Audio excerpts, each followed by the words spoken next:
Well, Vanity Fair dropped the Crow first look. Yes, the release date is actually June, so we should definitely have a trailer or footage any minute now. And I don't know about anyone else. I found this to be absolutely awful looking. I couldn't believe how bad. This is so much worse than I ever could have expected because it totally appears to me of them trying to create all of this great lore, this great imagery, all these great elements that everyone knows about the Crow, thanks to the Brandon Lee classic film of 1999. There's so much great, rich stuff in those James O'Barr comic books to pull from. And yet we get this weird, strange 2024 version of a tattooed Eric Draven with his, this is supposed to be his love interest.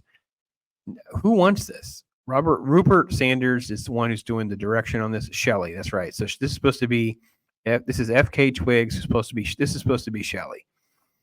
This is, race swapped. I just feel, look at all the tattoos and the fingernail. This isn't Eric Draven though, right? So obviously Shelley's murdered. He comes back. I don't know. This is what was said by Rupert Sanders. What drew me to this was the opportunity to make a dark romance, something that dealt with loss, grief, and the ethereal veil between life and death, reaching through that, says Sanders, whose previous Snow White and the Huntsman, Ghost in a Shell, both of which were massive, massive letdowns.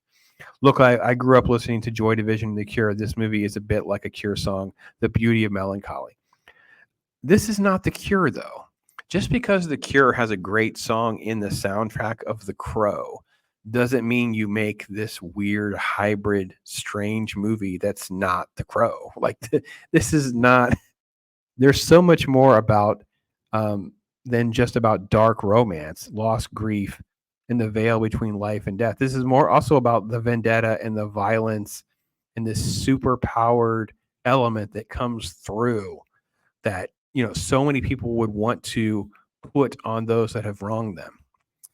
This talks about the success of the first film, and then it talks about this loss of Brandon Lee, and then it kind of goes into this, which is really, I guess, supposed to be our closer look to. But see, he doesn't really have the eye makeup.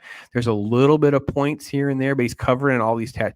We're supposed to think that's it. That's the edginess, is these tattoos. Now, it would be even weirder, which I would not be surprised if we see it, that the tattoos are part of his transformation to the Crow. Like he even has more tattoos. I noticed the one on the, I think it looks like in this early photos, he has these things over his left eye, his right eye, and his forehead and things like that. And then when we come down here, I don't see as many. I don't know. I don't know. What do you guys think about the look? Just tell me what you guys think about the look. So Sanders quotes, not worried. He's not worried about it at all. Making Eric's request for revenge more emotionally resonant. Is that what you want out of your Crow? To be a more emotionally resonant? I never did any tests between Bill and Twigs. You never ever did a test screening with the two of them together to see what kind of chemistry and stuff they had? I mean, do they look like a couple?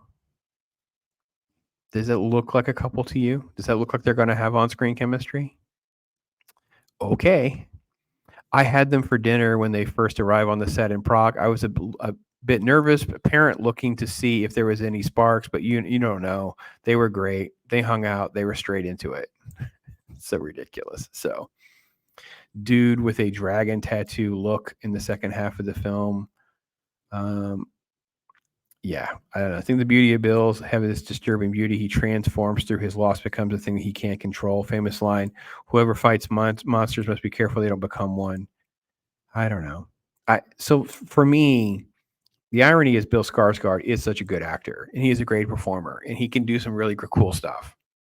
But I don't see any of the physicality or any of the elements that you got to see with Brandon Lee, who just felt like an action star. Like it felt so believable that you would have this sort of like lean, athletic individual brought back to life, could turn into this basically this monster, this this creature that can stand up for what's right and wrong and correct the past. I don't know. I'm interested to see when they're going to drop footage because obviously they have a June release date, and this This looks absolutely god awful to me. I don't know what you guys think. I have talked about The Crow. I can try to remember to put a link in the description for you guys can see my thought on Crow. Yeah, there's so much good stuff to pull from. Oh Lord. All right, folks. You guys tell me what you guys think. I am Pops.